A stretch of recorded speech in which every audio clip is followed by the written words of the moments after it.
The house never lies. The walls may not speak, but the silence they hold screams the truth.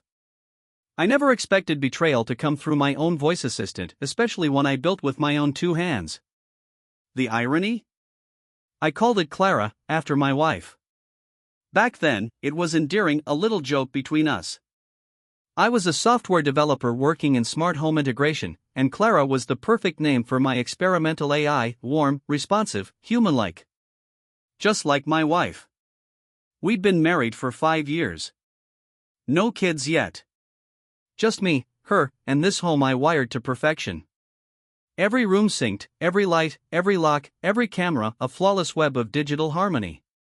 Or so I thought. I was debugging late that night, just past midnight, with a cold mug of coffee and sore eyes. Clara, the AI, had been randomly activating in the living room during idle hours. Not a huge issue, but weird enough to warrant a look. I pulled up the log, a backlog of timestamps and voice captures. Most of it was background noise, static, command logs. Clara, lights off. Clara, play jazz. Clara, order almond milk. But then I hit Friday. 3:47 p.m. A private time. I was supposed to be at work. But that Friday I had left my laptop at home and came back during my lunch break to get it. I hadn't noticed anything odd. Until now. I hit play.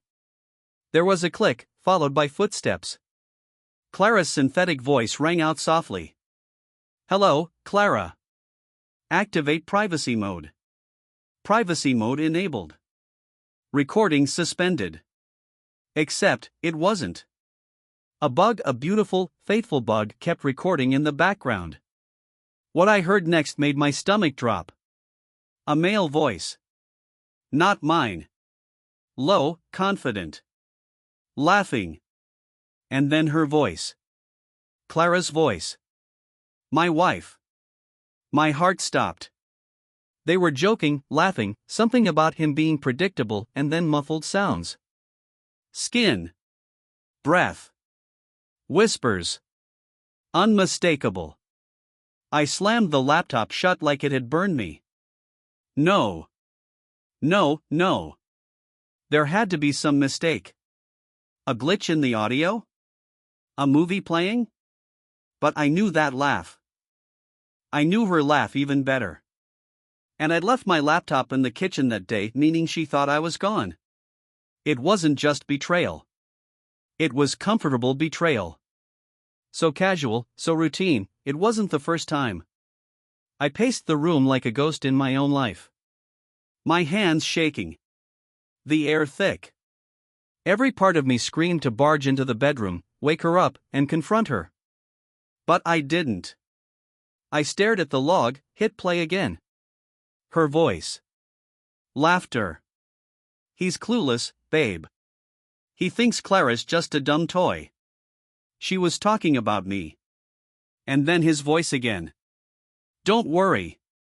He's too busy playing God with his smart house to notice. They laughed.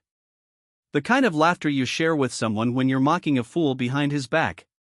That fool was me.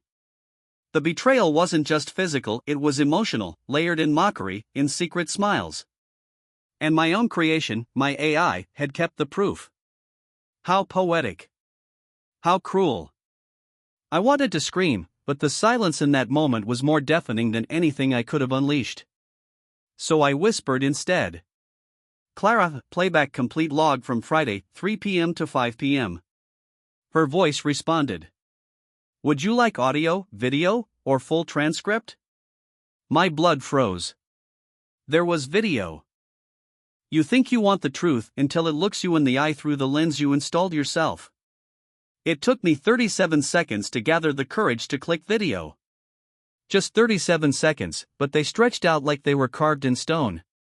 My cursor hovered over the option like it had weight, like a single click would shift the gravity of my life forever. I hadn't spoken. I hadn't even blinked much. The house was dead quiet, and the only sound was my own shallow breath. My heartbeat thudded in my ears like a slow drum roll before a public execution.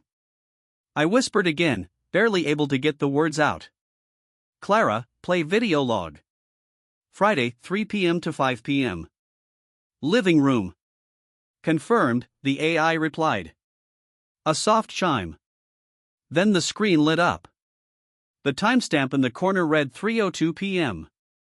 The camera view was wide-angled from the top right corner of the living room, just below the ceiling fan. I'd installed it myself for a cleaner look, integrated perfectly with the wall so no wires showed. Discreet. Sharp. At first, it was nothing. Just the room bathed in soft daylight from the west-facing window. Our beige couch. Coffee table.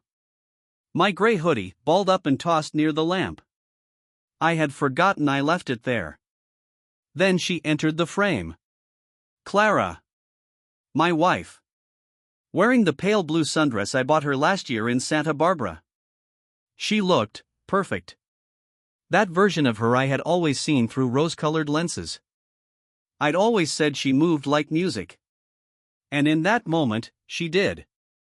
She stood there for a second. Glanced over her shoulder, hesitated, and then. He entered the frame. Tall. Athletic. Tan skin. Strong jawline. Wearing the same zip-up I'd seen before, on my neighbor. Jason. No. No. Jason had been at our wedding. He lived 2 houses down. We'd had beers in my garage. Watched football together on Sundays. He helped me fix the gutter when the storm cracked it last November. And now he was standing in my living room, touching my wife like it was his home. The video had no sound, but their body language screamed. She stepped into him like she'd done it 100 times before. He brushed her hair back, and they kissed like they weren't in any hurry to stop. I leaned back in my chair, blinking like I'd been hit. There was a sharp pain in my chest, like a nail driving slowly between my ribs. It got worse. At 3:08 p.m., he sat down on the couch, and she climbed on top of him, straddling his lap. They talked. Laughed. He reached into the pocket of his hoodie and pulled out something small, looked like a USB drive. Handed it to her. She nodded and kissed him again. What the hell was that? The rest of the video. I can't even describe it all. I don't want to. The way they touched, how comfortable they were, how at home they looked. Like they'd done this before. Like this was their thing. I watched it all, every second, numb, frozen. I let the video play until 4:52 p.m., when Jason left through the back door. Clara followed, then reappeared 6 minutes later, humming to herself as she picked up my hoodie and folded it neatly. As if nothing happened. As if this house hadn't just held a secret darker than anything I could imagine. That USB drive. That part stuck with me. I rewound the video and zoomed in. It was silver. Short. Like one of those encrypted storage keys my firm used for prototype firmware. I ran to the living room. Searched drawers. Pulled open the side table bins. Nothing. Then I remembered her jewelry box in the bedroom. I almost kicked the door off its hinges getting there. It wasn't locked, just closed. Beneath the bangles and earrings, there it was. I held the drive between my fingers like it was radioactive. This wasn't just physical betrayal. There was data. Something they didn't want in the cloud. Back at my desk, I plugged it into an air-gapped laptop. The kind I used for testing suspicious firmware. It loaded a single folder titled Violet. Inside were 1 video file, 2 PDFs, 1 folder labeled Trips. I opened the PDF first. It was a list of dates, timestamps, locations. Some of them matched business trips I thought she'd taken alone. Some matched weekends when Jason's wife was out of town. I opened the second PDF. It was worse. A financial breakdown. Split expenses. Payments from her account to a private Airbnb host in Oregon. Notes about future bookings in Colorado. Then the video file. I hovered again. Couldn't do it. Not yet. Instead, I opened the trips folder. Photos. Dozens of them. Selfies. Her and Jason smiling in front of cabin fireplaces, lakefronts, hiking trails. Her face glowing. Happy in a way I hadn't seen in years. There was one of her wearing my old college sweatshirt. A gift I thought she'd lost. It was all a lie. Everything. Truth doesn't knock. It breaks in, makes itself comfortable, and dares you to do something about it. There's a specific kind of silence that follows devastation. It doesn't feel empty, it feels full. Full of noise you're not ready to hear. Full of questions that echo in your skull like they've got nowhere else to go. I sat there, staring at the screen. That damn folder labeled Violet open like a confession no one meant for me to find. But the video file inside. It still hadn't been played. Its name? For Us, Private. The timestamp said it had been created just 3 days ago when I was out of town visiting my mother in Arizona. I'd brought Clara flowers before I left. Kissed her forehead. Told her I'd miss her. She smiled and said, "Go. I'll be here when you get back." Yeah. She was here all right. Sitting on our couch. Wearing my hoodie. With Jason's hand on her thigh. And now, apparently, she had made a video for them. A memory. A souvenir. But she left it in the box. In our bedroom. I clicked play. The screen was dark at first. Then static. Then it focused like a cheap handheld cam or a phone set against a lamp for ambient lighting. The video was shot in our guest bedroom. I recognized the bedding immediately, ivory with a little sea blue trim. A set Clara insisted we needed because it was peaceful and romantic. Now it looked like a crime scene. Jason was in frame first. Shirtless. Laughing. Holding a glass of red wine. Then Clara came into view. Hair up. A silky burgundy robe. Bare feet. She climbed onto the bed and curled beside him, and they looked straight into the lens. I don't know why they did it. Maybe they thought it was fun. Maybe it was some twisted trophy. Or maybe, deep down, they wanted to get caught. She whispered, barely audible. "So, this is for us. For when we're not together. For when we have to pretend we're not us." Jason laughed. "You mean when you're with him?" They both cracked up like it was the punchline to a private joke. Then she said something I'll never forget. "I'm with him in the house, but I'm yours in the dark." And that was it. That was when something inside me broke. Not like glass shattering. Not loud. Not dramatic. Just a clean, silent snap. Like something inside me died standing up. The video continued. They kissed. They undressed. I stopped watching. That wasn't for my eyes. But it had found them anyway. I didn't cry. I just sat there. Numb. Cold. A man watching the life he'd built disassemble piece by piece. For an hour, I didn't move. Then Clara came home. I heard the garage door first. Then the jingle of keys. Her steps across the hardwood floor. "Babe," she called from downstairs. "You home?" I shut the laptop. Wiped my face. My pulse was thudding, but my body felt paralyzed. I couldn't decide if I wanted to scream or vanish. Maybe both. She came up the stairs, humming.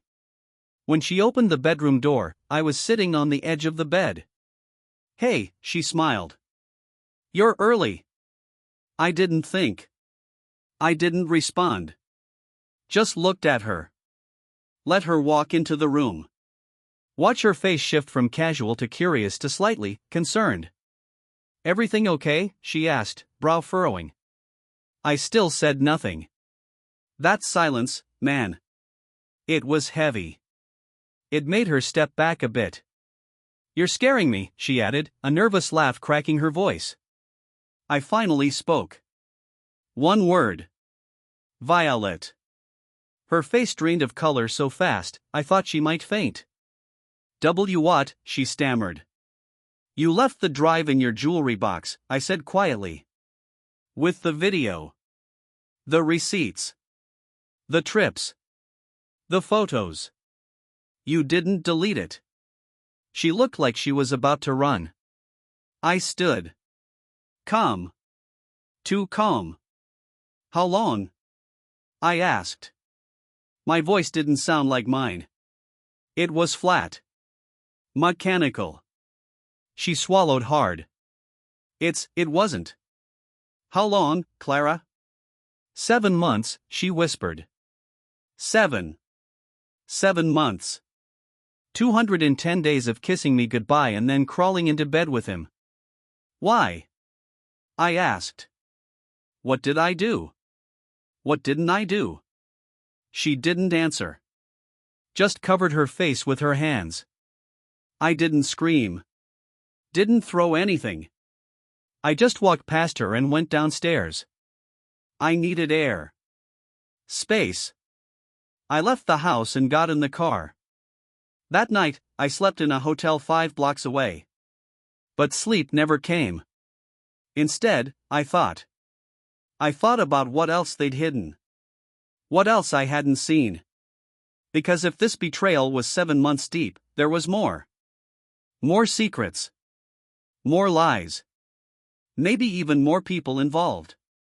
And then I remembered something Jason had said a month ago during a beer on the porch. Your wife's got good taste in music, man. That playlist she made for you? Fire. But I never told anyone about that playlist. Not even Clara.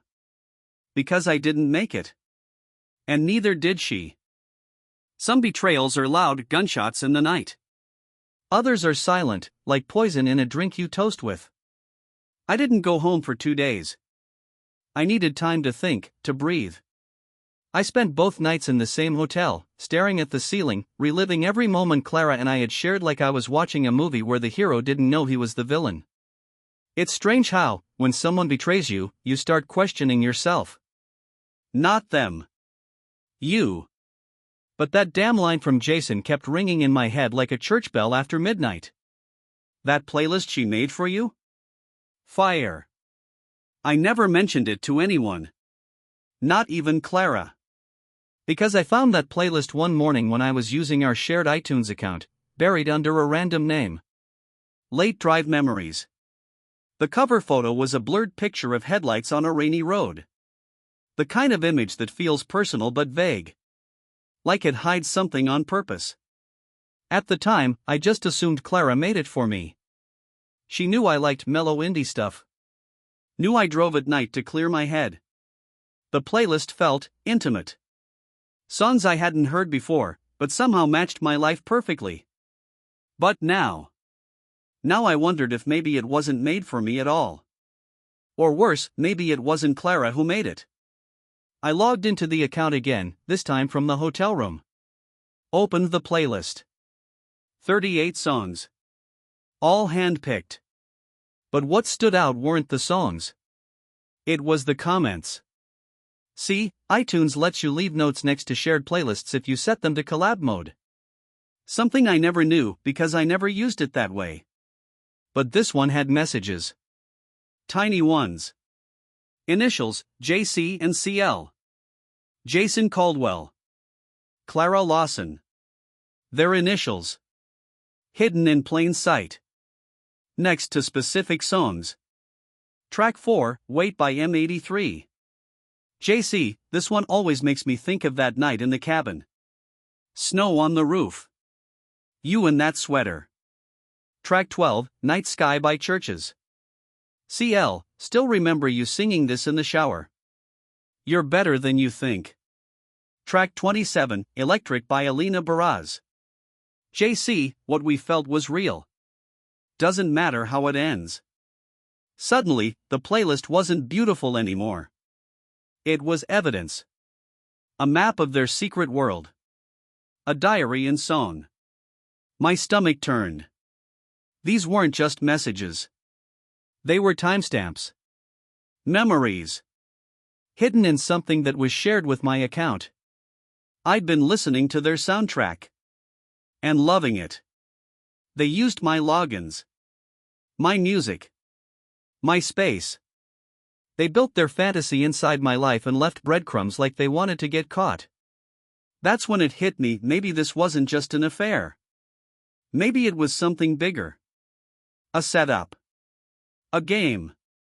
A trap. Because Jason had access to all kinds of things. He was my tech guy. Built my website. Had admin level control of my professional emails, social media accounts, calendar, everything. He could have dropped those files onto Clara's drive remotely. Could have known I'd find them. Could this whole thing have been planted? Could Clara be a pawn? I opened my email. Typed Jason's name into the search bar. Dozens of messages popped up, most work-related. But one caught my eye. It was sent from Clara's email to Jason's account 2 weeks ago. Subject: the day he finds out. I clicked. Inside? A single line. You better have a plan for when he finally sees what you left him. I'm not going down for this alone. I stared at the screen like it had slapped me. This wasn't just a messy affair. It was planned. Orchestrated. And maybe Clara wasn't the ringleader. That meant only one thing: I had no idea who I could trust anymore. Betrayal is never sudden. It's a series of whispers you ignored, shadows you dismissed, and patterns you called paranoia until it was too late. The more I scrolled, the colder my hotel room felt. It wasn't just the playlist. Wasn't just that one email. There were dozens more. Clara and Jason had been emailing each other from burner accounts, cleverly disguised, one posing as a fake subscription service, the other as automated updates from a yoga studio. But when I dug deeper, when I opened the raw source code of the messages, I saw that the sender and reply to fields were spoofed. They were hiding right in front of me. And they weren't talking about love. They were talking about me. I read one thread with shaking hands. The subject line was innocent. Sculpture meeting recap, 3:15 p.m. But the body of the email told a different story. Jason. He won't suspect anything. Not if we keep the narrative straight. You've got access to the journal, right? Clara. Yes. He keeps it in the studio cabinet, top drawer, under the sketches. Do you still want to publish that part? Jason. I want everything. The full story. If it goes the way I think, we'll have a bestseller and the sympathy vote. This has to be organic. Pain sells. My lungs tightened. They were using me. Not just cheating, no. This was bigger. I was a character in their plot. My pain? Their product. They were crafting a story behind my back, a narrative for public consumption. I remembered what Jason said weeks ago when we had drinks. You know, the world eats up tragic love stories. Especially when there's a good guy who gets crushed. I thought he was talking about books. Turns out, he was talking about me. And Clara, the woman I married, trusted, built a life with, she wasn't just complicit. She was writing chapters behind my back. All this time, she'd been encouraging me to journal, telling me how therapeutic it was. She said, it helps you heal faster when you write it down. Now I saw the truth, she wanted material. Raw. Real. Wounded. I was being milked for content. I opened my secure cloud storage, the one I thought only I had access to. All my scanned sketches, private notes, voice memos, they were all downloaded. Accessed from an IP address I recognized. Jason's office. I felt the blood drain from my face. They didn't just betray me. They hijacked my entire identity. And then I saw the most damning file of all. Book outline, Project Orpheus. I clicked it open. It was a complete structure of a novel.